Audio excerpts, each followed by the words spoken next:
For my thoughts on all the latest happenings in the NFL in a completely relaxed, unscripted format, be sure to check out my channel, JG9 News. And now, on with our feature presentation. Wednesday, February 14th, 2024. A moment that made me, and just about everyone with a heart across the world, sick to their stomach. It was supposed to be a celebratory day in Kansas City. It was supposed to be a day where people around Kansas City would celebrate their team becoming the first back-to-back champions in nearly 2 decades. It was supposed to be a day where people around Kansas City could honor their team as they won their 4th Super Bowl in franchise history. It was supposed to be a day at Union Station, much like just about every other mass gathering there, from prior championship parades to the NFL draft, which I went to, and at least from everything I could tell while I was there, never felt unsafe and went off without a hitch. Instead, it ended in tragedy. It was a day that the crowd of 1 million people would not forget, but not for the reasons that they initially thought going in. Because 22 people ended up getting shot. 2 juveniles were charged in the crime and ended up taking the life of one person, a DJ by the name of Lisa Lopez. Many of the victims of the shooting were children, with 9 children being shot during the parade. What transpired on this day was sickening. Plain and simple, it was sickening.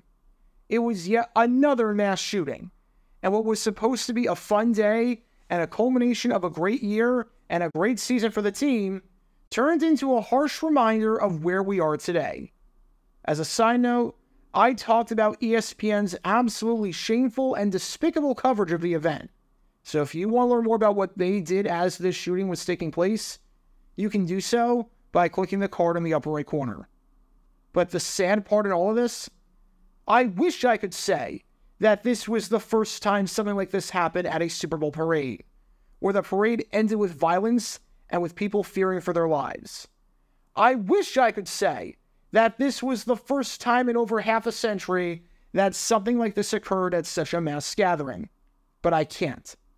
I wish I could say that this wasn't normal, but I can't.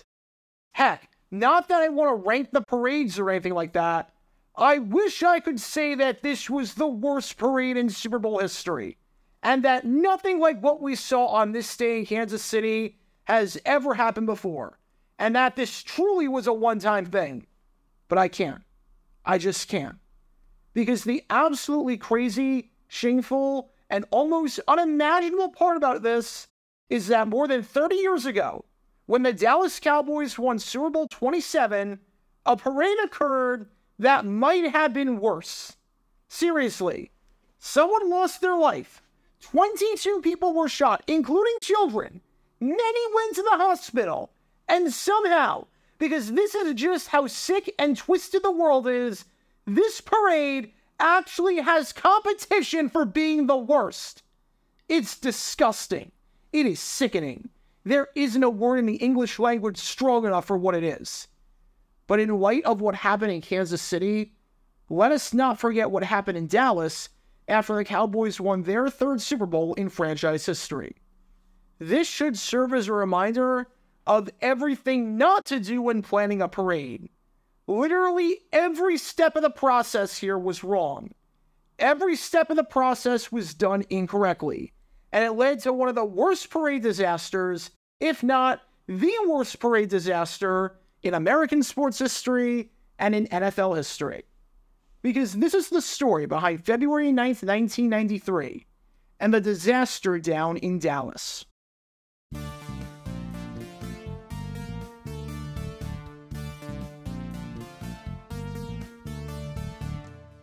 January 31st, 1993, where it all began.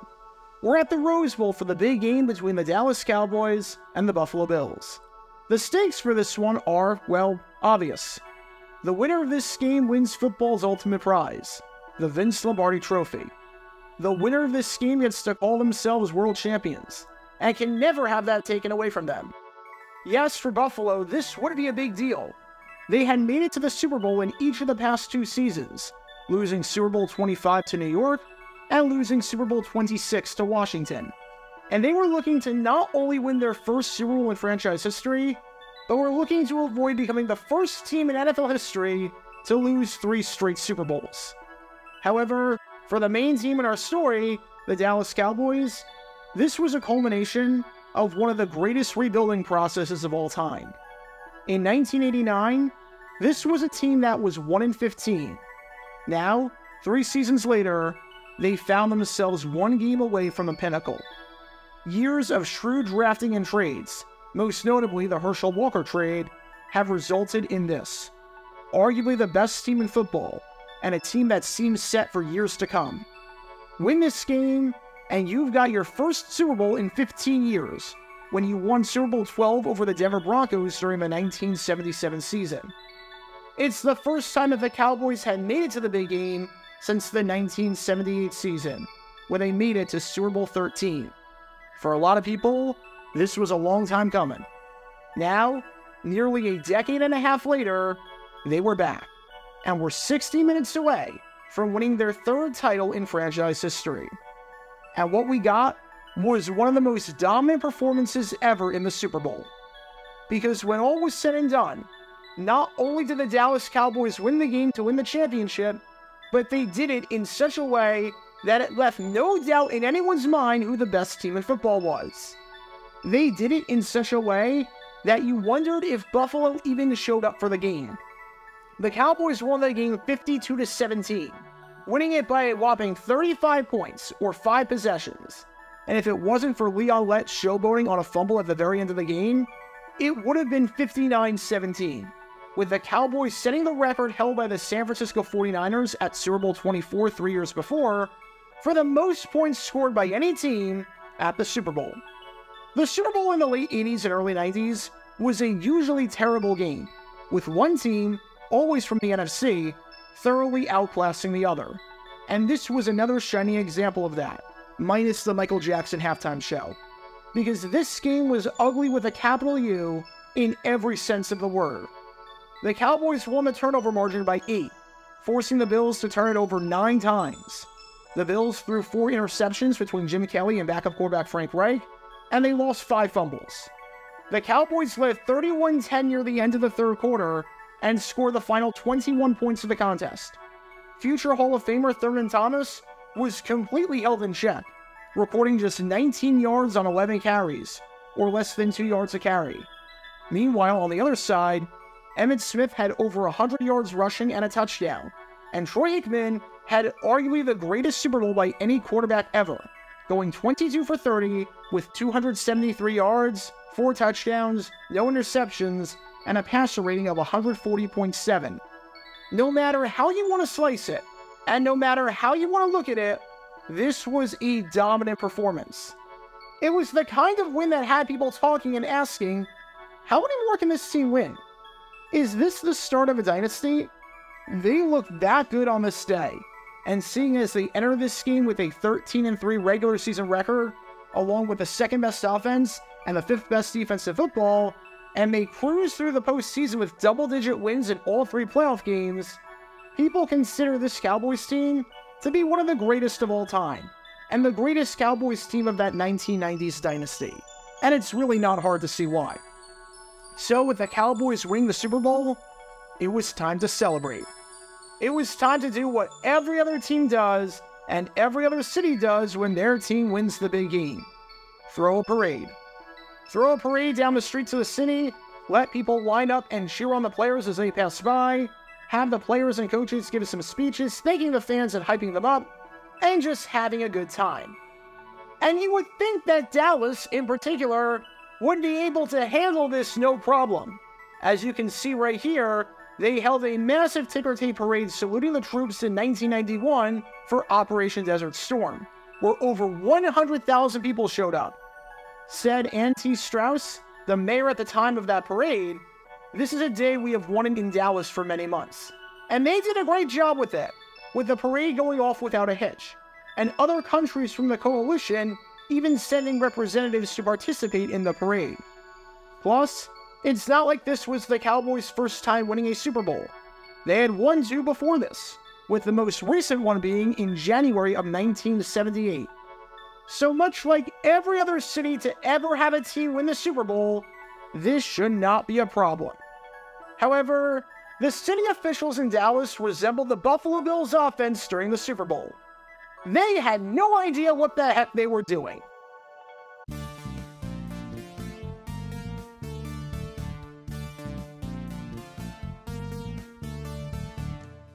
Already, there were some red flags, and shall we say, confusing things happening when the Cowboys did not announce a date for the parade in the immediate aftermath of the game.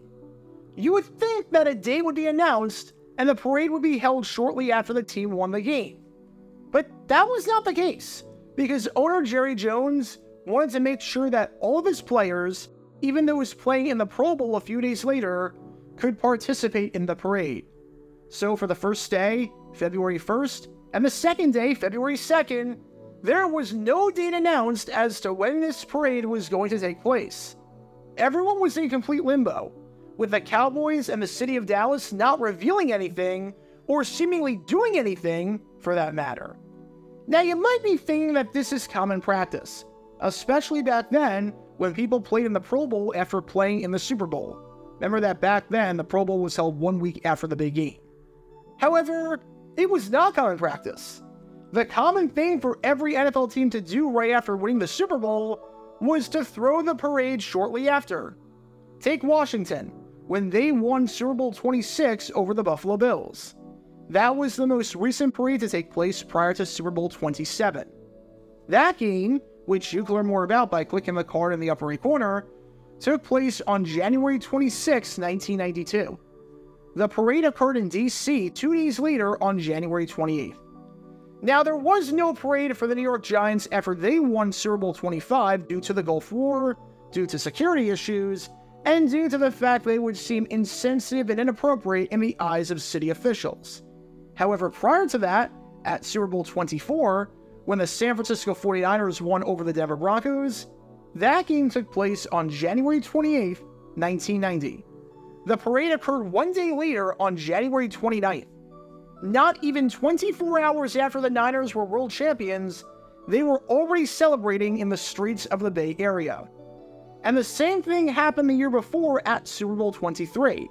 The San Francisco 49ers defeated the Cincinnati Bengals on January 22nd, 1989. 1 day later, on January 23rd, the parade occurred. In fact, the parade was so planned out that a local newspaper on Super Bowl Sunday detailed the parade route and everything that was going to happen if the 49ers won the game. If you thought Bill Belichick's speech at Super Bowl 39 with the New England Patriots against the Philadelphia Eagles, when he found out their parade route, was insane, I can't even imagine what he would have been like for this one. And then, at Super Bowl 22, when Washington won the big game on January 31st, 1988 against the Denver Broncos, the parade was held in the nation's capital 3 days later on February 3rd. We can keep going back even further, just in case I haven't hammered home the point enough that what was happening here was not how things were ever done.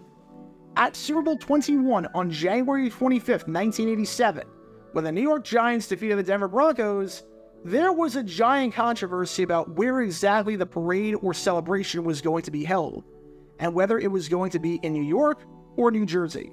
That's a video for another time. However, the celebration took place on January 27th, 2 days after the game. At Super Bowl 20 on January 26, 1986, when the Chicago Bears defeated the New England Patriots, the Bears held their parade 1 day later on January 27th. That parade was sort of a minor disaster, albeit not even close to what we saw in Dallas eventually, and maybe that's a video for another time, because the organizers definitely did not think that went through, but that parade was held 24 hours after they won the game.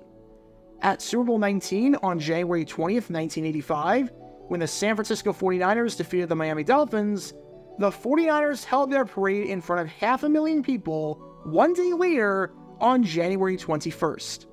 You get the idea. Already, this was not normal. What the Cowboys were doing in delaying the parade was not normal. Every other team had the parade right away, while the moment was still fresh, and while it was still the first thing on everyone's mind. Dallas already showed that they had no real plan to do this, to the point where even in the build-up to what would eventually unfold, you got the sense that something was a bit off. Because on February 3rd, 3 days after the Super Bowl, there was still no date set for the parade. By this point in just about every other year, the parade had already been held. And here, we didn't even have a date yet.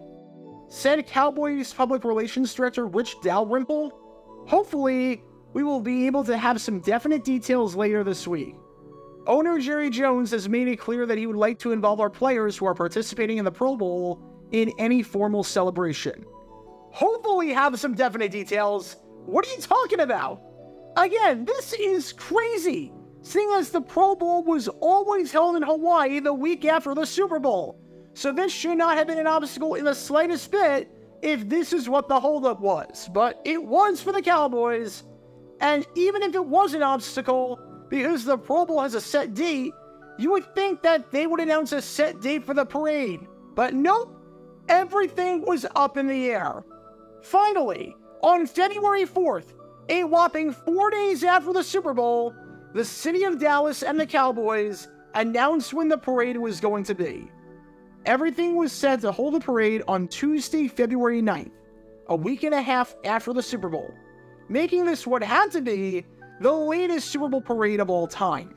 Still, even though the celebration had a crap ton of hiccups in terms of the planning, people were optimistic that this parade was going to be massive, and that pushing it off this long was only going to increase the hype and increase the excitement that people had.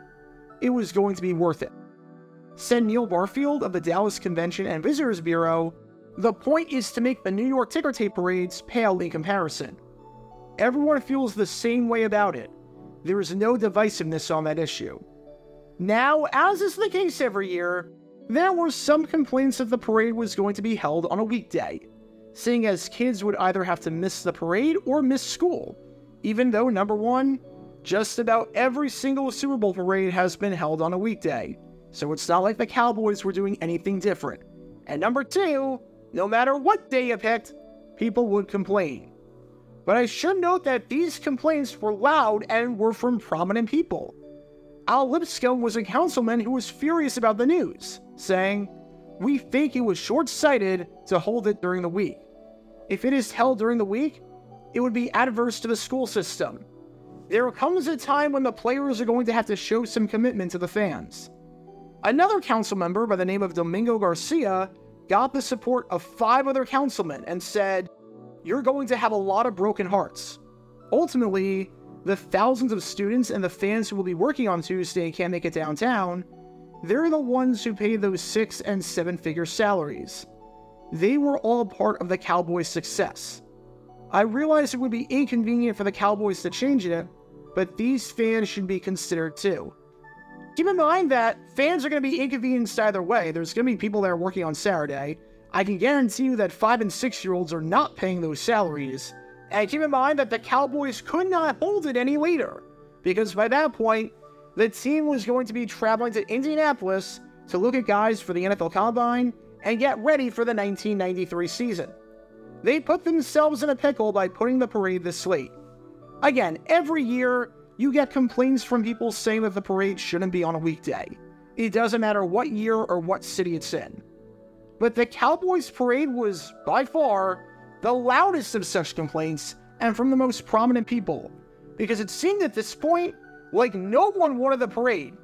Because at this point, we not only had people complaining about the parade, but we had people complaining about the people complaining about the parade. Said one writer, "Only in Dallas can you win it all and still lose.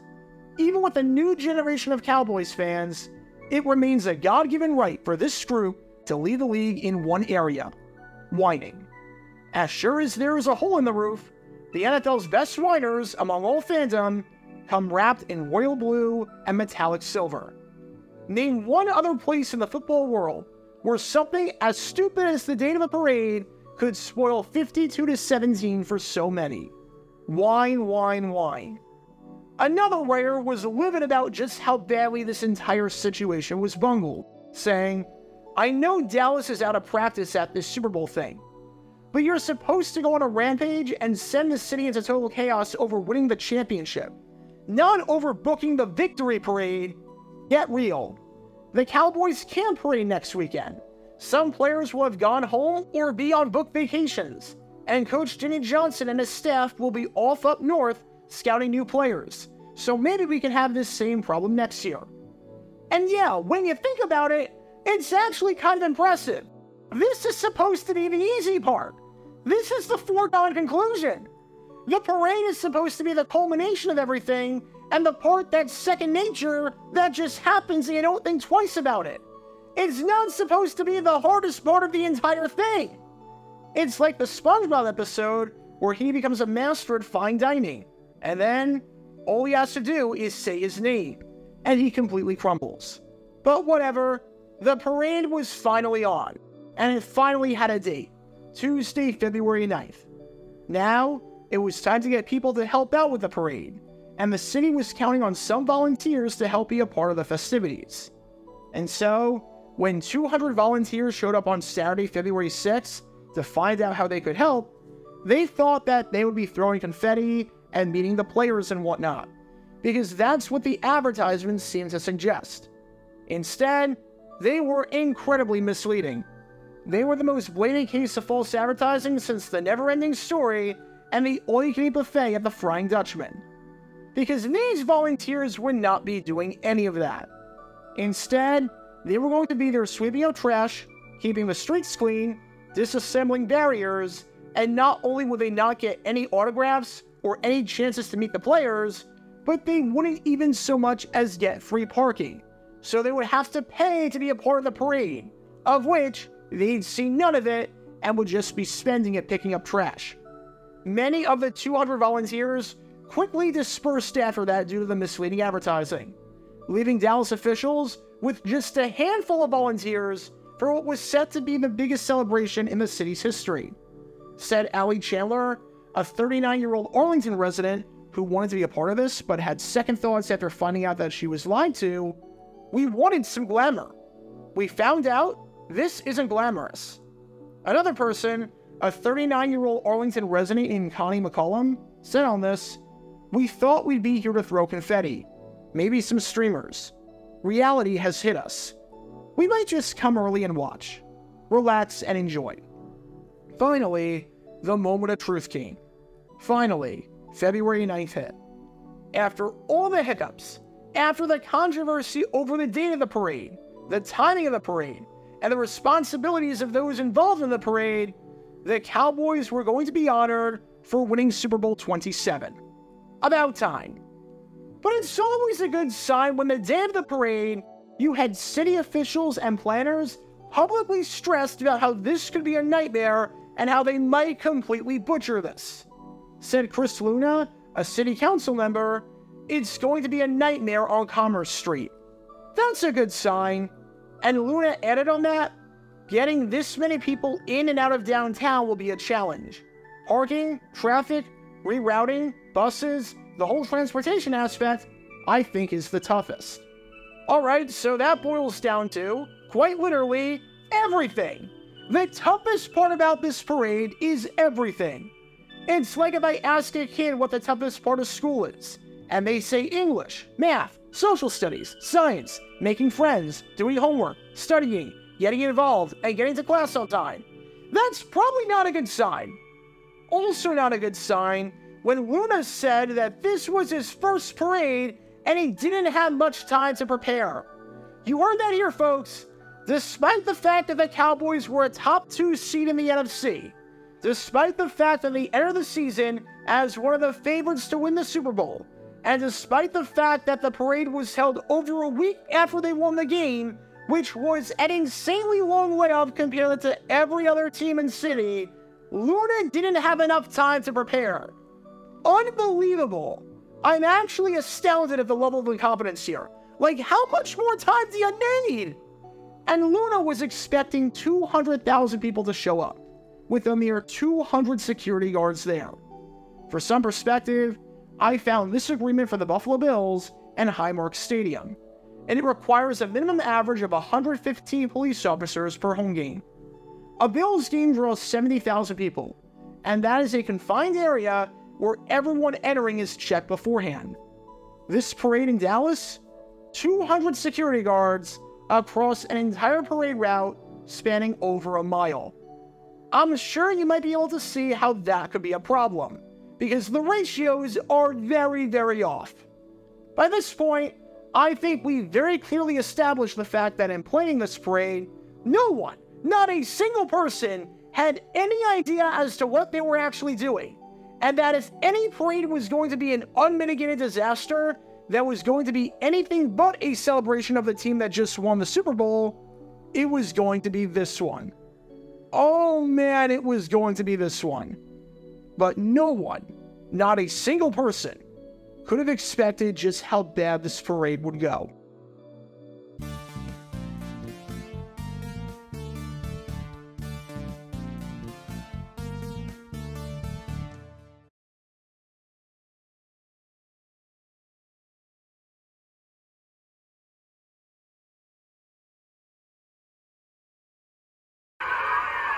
They say a picture is worth 1,000 words, but there are no words to adequately describe what happened today.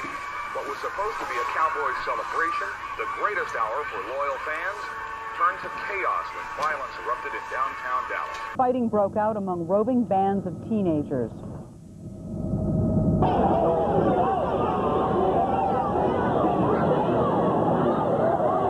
Before it ended, there were dozens of arrests and at least 18 injuries. The mayor of Dallas said police were overwhelmed by the huge crowd and could have used 4 times as many officers. Police say groups of marauding teenagers went from block to block attacking innocent bystanders as the 400,000 people attending this giant celebration just got out of control. Now, most of the violence occurred away from the crowd watching the parade and rally for the Dallas Cowboys rout of Buffalo in the Super Bowl last month. But there were reports of gunfire and bottle throwing. Officials blame the unusually large crowd. Yeah, this gets really ugly, folks. Every other champion at this point in NFL history was either honored with nothing, a celebration, or a parade. But the Dallas Cowboys were the only one to be honored with an all-out riot. I think you can understand with a lack of planning and lack of security presence and all the tensions just leading up to this parade in the first place, how we got to this point where tensions were boiling over. But buckle up, because this deserves a really deep dive. Before the parade even started, it became very apparent that morning in the eyes of city officials that they grossly underestimated the number of people that were going to be lining up the streets of downtown Dallas.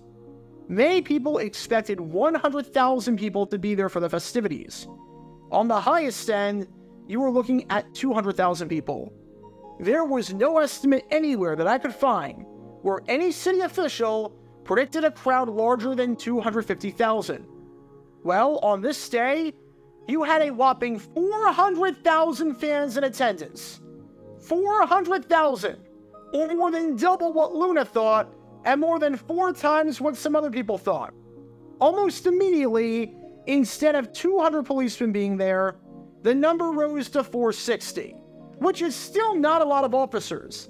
That's 1 officer for roughly every 900 people.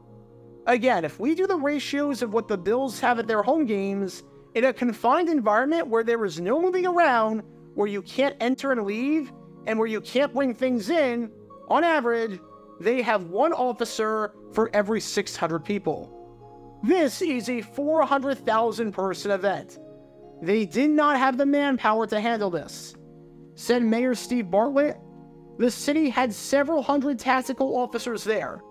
It is clear in retrospect, we needed 2 or 3 times more than that. I'm not sure it's clear in retrospect. I think it was pretty clear the moment it happened. Seriously, if you knew 1 Super Bowl parade, you knew that this could be a problem. And that became very apparent as the parade was taking place. Because even when the Cowboys were going down the streets in their cars, it was absolute chaos. People were trying to get closer and closer to the cars, to the point where it was genuinely unsafe for the players. Troy Aikman, the MVP of the Super Bowl and the star quarterback on the team, barely saw the parade and saw the fans cheering him on, because he was slumped in his seat trying to shield himself. Future Hall of Fame running back Emmitt Smith was wearing jewelry at the start of the parade. By the time the parade was over, he had removed the jewelry, because he had a fear that it was going to get stolen and ripped off his body. As Smith said, "Some woman tried to pull me out of the car and kiss me." Smith wasn't the only cowboy who was almost dragged out of the car and into the mob. In fact, the original route that the city officials had planned to get the players from the parade route to the stage, where they would make their speeches, was altered because there was that little security, and the fans were being that unruly. Kicker Lynn Elliott said as much, saying, "It was so out of control. There were so many people." Backup quarterback Steve Berline said, "My car was stopped, and people were running right over the barricades and jumping at me. It got hairy." And as Emmitt Smith later added, "I was scared to death. I had tight end Alfredo Roberts in the car with me, and I told him to protect me." The players couldn't even enjoy their own parade because they were scared for their lives or were busy protecting others. And if that wasn't enough, well, you saw the videos of what was also taking place during the parade. Because the lack of security became incredibly apparent when the parade turned into an all-out riot featuring fights, injuries, hospitalizations, stabbings, and even gunfire. Ava Romero, a spokesman for the police department, advised people to not go anywhere near downtown where the parade was held because it was too chaotic. As she said, "Right now, there's too much going on. Bottles are being thrown." Roughly 90 minutes into the parade and the festivities, at 1:40 p.m., a McDonald's in downtown on Commerce Street, as in the same exact street that Luna said was going to be a nightmare, closed down due to the unruly behavior of the crowd and due to gunfire. Said Mike Hom, a supervisor at McDonald's, "There was a real crowd problem. We shut down the restaurant because it was an uncontrolled situation." Banks also closed nearby due to the uncontrolled nature of the area, and out of fear that robberies would occur.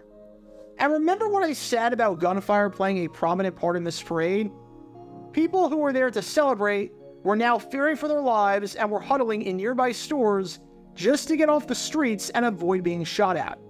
Diana Mitchell, who left the parade early after the violence broke out and was looking to catch a bus, said on this, "We all heard some shots.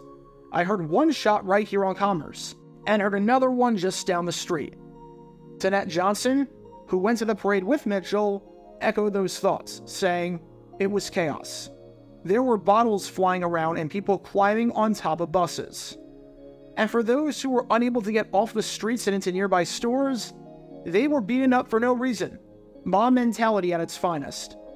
Eric Hurt was one of the people who left the parade early and was waiting for a bus, when he got beaten up for no reason and suffered a black eye and a cut lip. He didn't go to the hospital for it, but there were many others like him who were brutally beaten up during the parade for absolutely nothing. Said Hunt, "I ducked behind a pole, thinking the crowd would just pass by me. Instead, a lot of them just started hitting me. Even with police blocking off an intersection after it was too late, violence and fights still occurred." Remember, Hurt was not hospitalized, so he was not included in the number of people seriously injured, because in total, 21 people were transported to the hospital to receive medical attention as a result of these riots, including a cameraman and 3 policemen. 4 people were wounded, and 3 of them were even stabbed.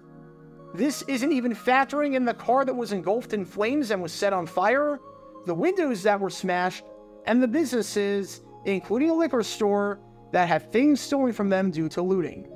That number would eventually rise to 50 injuries. Serious injuries. Said Luna, who was part of the planning and why this was such a train wreck in the first place, "I want to apologize to the people who came downtown to be a part of the celebration. It is not fair to the people who came down here and left feeling their rights have been trampled on." And I love that phrasing. I'm sorry if you felt your rights were trampled on. Like, you were stabbed! You had to go to the hospital! You were wounded! Of course your rights were trampled on! That's not a feeling!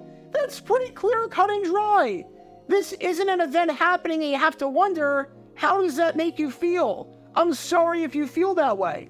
Everyone has a right to life. It is literally in the Declaration of Independence that life is a right that all humans have and that governments have to protect. When you get stabbed, yeah, of course your right to life gets altered just a tiny bit. Mayor Steve Bartlett was more direct in his thoughts, saying, "Things did get serious for a while. It is unacceptable." Yeah, understatement of the century right there. When offensive coordinator Norv Turner is calling out everyone for how this was handled, that's saying everything you need to know. Said Turner, who was downright embarrassed with how the parade turned out, "It's just a shame. It's just typical of a few people ruining something that was very special." And head coach Jimmy Johnson felt the same way, saying, "It's a shame 20 or 30 hoodlums could take away from that great moment." Keep in mind, Johnson was grossly underestimating the number of hoodlums that it was. It was well into the triple digits. It was not 20 or 30 people. I think part of the problem was that, based on everything I could judge, the Cowboys and city officials genuinely did not expect that many people to come on a workday 1 week after the Super Bowl, especially kids. It was estimated that 50% of all students in the Dallas area skipped school that day to attend the parade, as high as 61% in one school district. Because of course they did. It's a once-in-a-lifetime event that they've waited their whole lives for. No one in school remembered the last time the Cowboys won the Super Bowl, and everyone was going to be there. How they didn't plan for that, especially when you look at the attendance and the kids that come to literally every other Super Bowl parade, I have no clue. Genuinely, it's like Dallas didn't even know what a Super Bowl parade was. They just needed to watch one, literally one parade, and read one newspaper article from said parade to know that these things get very crowded and people of all ages show up, even if it is on a weekday. You can miss one day of school to attend a once-in-a-lifetime event. Clearly, they did not do that. Heck, they just need to look at the last time they won the Super Bowl, when they won Super Bowl 12 over the Denver Broncos, in a game that you can learn more about by clicking the card in the upper right corner. Because when they did that, there were a ton of people who missed school to celebrate with the Cowboys. During the celebration, as a way to hype up the crowd, a radio announcer asked how many kids skipped school for this, and the sound of children began ringing after he was done asking the question. As one 15-year-old by the name of Victor Toledo said, "We'll get in trouble for sure, but how often do they win the Super Bowl?" Another middle school student said, "I don't care if I get in trouble. It's worth it to see the Cowboys." You didn't even need to look at the history of other cities. You just needed to look at your own city. You just needed to go back 15 years and ask, "Hey, does anyone remember anything about the last time we did this?" Nope. You couldn't even do the most basic thing. Although maybe even that would not have helped, because Dallas was ridiculously unprepared for the situation, to the point where even if they were prepared, whatever their definition of prepared is, I don't think it would have made a difference. Seriously, I think they would have been screwed either way. Said Sergeant Grover Tolliver, the Deputy Chief for Special Operations in the police department, on what happened during the parade, "I thought we might have 150,000 people. We just did not expect anywhere near 400,000 people in downtown Dallas. I'm not sure if we had 2,000 officers if we could have kept the crowd from getting to the players." That's a problem for two reasons. Number one, you didn't have 2,000 officers. You only had 400. And number two, if you're saying that 2,000 officers can't stop the fans, then your department freaking sucks. Just logically speaking, let's think about this. You expected 150,000 people and you had 400 officers. You said that even if you had 2,000 officers, it wouldn't be enough. So you think that the absolute bare minimum you would have needed was 2,001 officers for 400,000 people. Yet you expected 150,000 people and had 400 officers. By that logic, if we do basic proportions, you should have had 750 officers on the scene. With that quote, you said that you needed at least one officer for every 200 people. What we got instead, even if only 150,000 people showed up, was one officer for every 375 people. How does that make any sense? Seriously, the math here makes no sense at all. The police department is either grossly understaffed or is that incompetent. Or a bit of both. Probably a bit of both. Either way, this was a mess. A flat-out mess. And what's crazy is that I think in a world full of incompetent politicians and councilmen, Chris Luna might have somehow been the most incompetent of them all. I have never seen a man this incompetent in my life in anything. Because you know what he said the day after the parade? Where at least 26 people got arrested at the time, and the number rose to 75 once more footage was found and investigating? In 2 more days, this will be old news. The reality is that in any urban setting when you get 400,000 people together, there are going to be a few troublemakers. I'm sorry, what? Old news? This is gonna be old news? People got stabbed, guns were drawn, bullets were shot, businesses were looted, cars were set on fire, people got beaten up. The whole country watched the parade live and saw these events unfold and saw this disastrous parade that was a riot, and you're out there saying, this is gonna pass. It's gonna be old news. Can you imagine if Kansas City's mayor said on Wednesday, you know, by Friday, we're gonna forget this ever happened, and it's gonna be a complete non-story. Life goes on. Like, honestly, imagine if the mayor said that. There would be calls for the mayor to resign immediately. The backlash would be unlike anything we've ever seen, and rightfully so, because it is so insensitive. And here's Luna just flat out saying that this was a non-story, despite, well, everything that happened. And spoiler alert, it was not a non-story. It's still remembered 30 years later by a ton of people. This isn't one person that tripped and fell and got a scrape on their knee, and that was the only quote-unquote injury from the parade. This was a shooting. This was an all-out riot, with some indications that this stemmed from racial tensions. And you're dismissing this as a non-story and almost saying that it was a success? What planet are you from? Honestly, what planet are you from? Luna means moon in Spanish, so you know what? Maybe you're not from this planet. Maybe you're an alien from the moon. That's the only explanation I can think of as to how you can be this tone-deaf and this oblivious. Although even then, the moon orbits Earth, so who even knows at this point? But somehow, Luna wasn't the only one.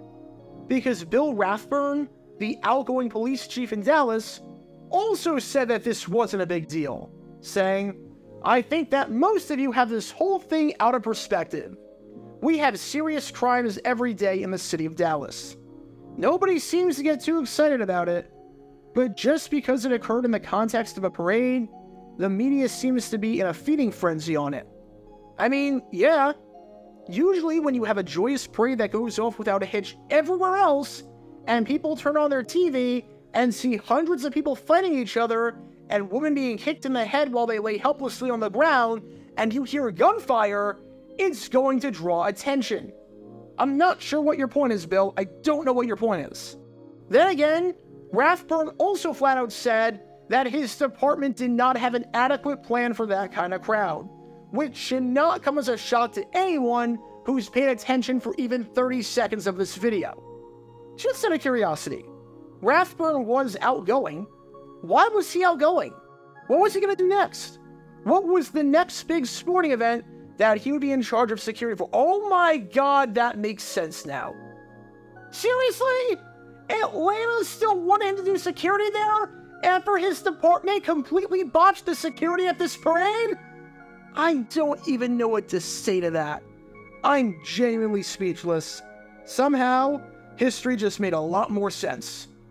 After a parade where the cars couldn't even move because fans were going past the barricades, and after a parade that was a riot, with one witness by the name of Kelly D. Cole saying, I've never been involved in a parade where people have done anything like this, you didn't reevaluate bringing him on? Despite the severe lack of planning, and despite the catastrophe with everything? I don't get it. I just don't get it. Everything about this parade was a complete and utter disaster. There's really no other way to say it. There's really no other way to put it. There's no positive spin. People got stabbed. Businesses got looted. People got injured. Cars were set on fire. People got shot at. city officials looked incompetent at quite literally every stage of the process, from just the part where they pick a date, to the part where they estimate the crowd, to the part where they actually have to control the crowd. There was no prep work done whatsoever, even though they had the longest time possible to prepare for it.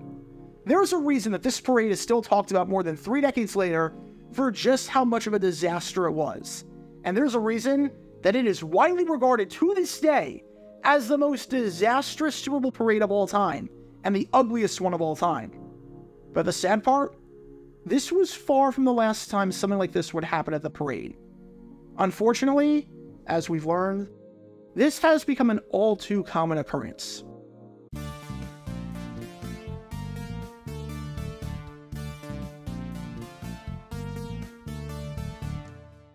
The following year, the Dallas Cowboys would win the Super Bowl, winning Super Bowl 28, once again, over the Buffalo Bills by a final score of 30-13 in a much closer game that you can learn more about by clicking the card in the upper right corner.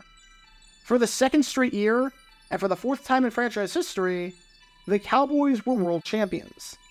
And this meant that Dallas had another opportunity to throw a parade and potentially right their wrongs. They actually could prepare for the parade and do everything the exact opposite of how they did it before, which was probably necessary seeing how poor the 1993 parade went, and seeing how 6 figures in damage claims were filed against the city. This time, officers would be every 32 feet. There would be undercover agents. There would be daily news briefings. The parade route would be different, and would take place around grassy, wide-open areas so that people wouldn't be trampled. Instead of roughly 400 officers, the number would rise to 1,300. Said new police chief Ben Click, "We want it to be a fun event again. We want the atmosphere to be relaxed, where people won't feel like they are in a war zone. I'm convinced, as police chief, that we are going to have a safe parade this year." There we go, a competent person in charge of the parade. I didn't think that was possible. Honestly, I did not think that was possible.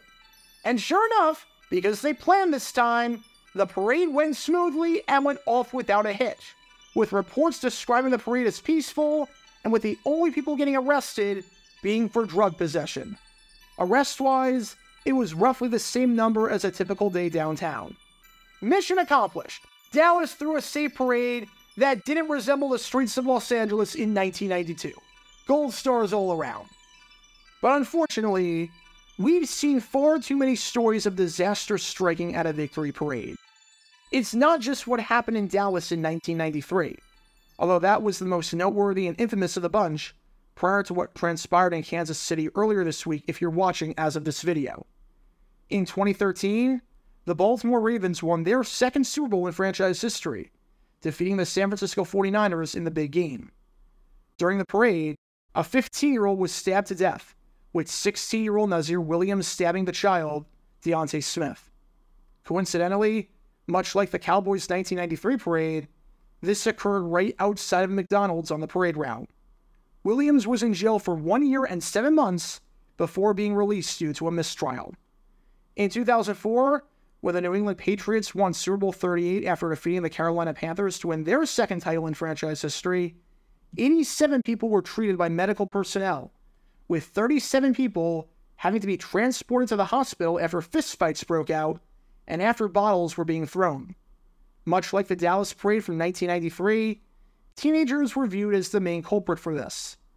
When the Kansas City Chiefs won the Super Bowl and held their parade for Super Bowl 54 back in February of 2020, 1 month before the world shut down, a man was able to drive through the barricade and lead the police on a chase.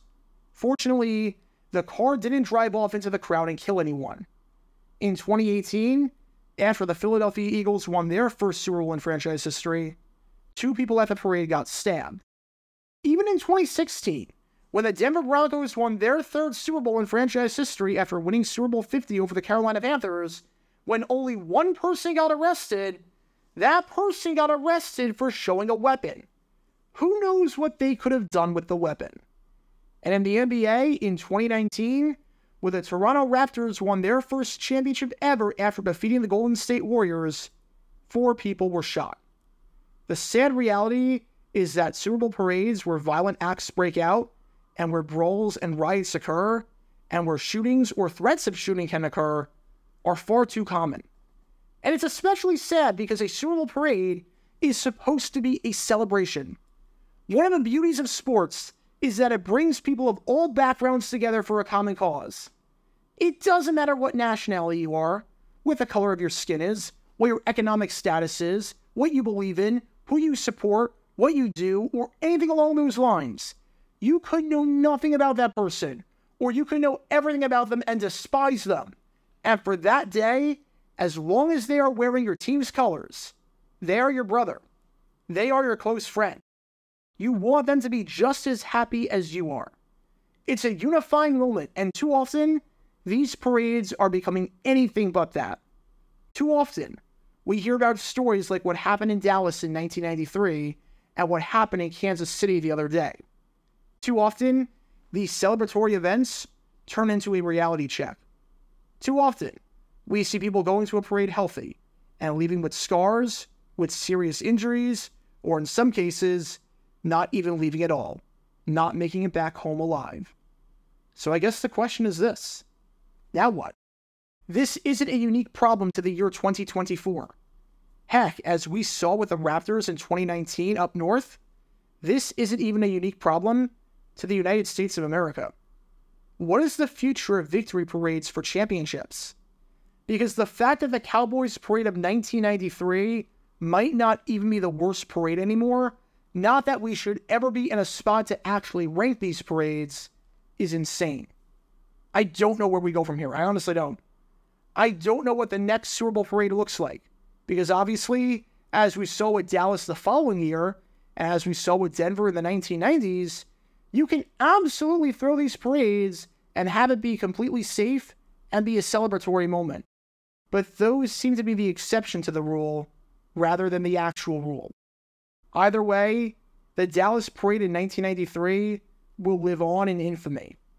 Because in 1993, between the overall planning of the event, the response to said event, and what transpired during the event, the Cowboys Super Bowl parade was anything but super.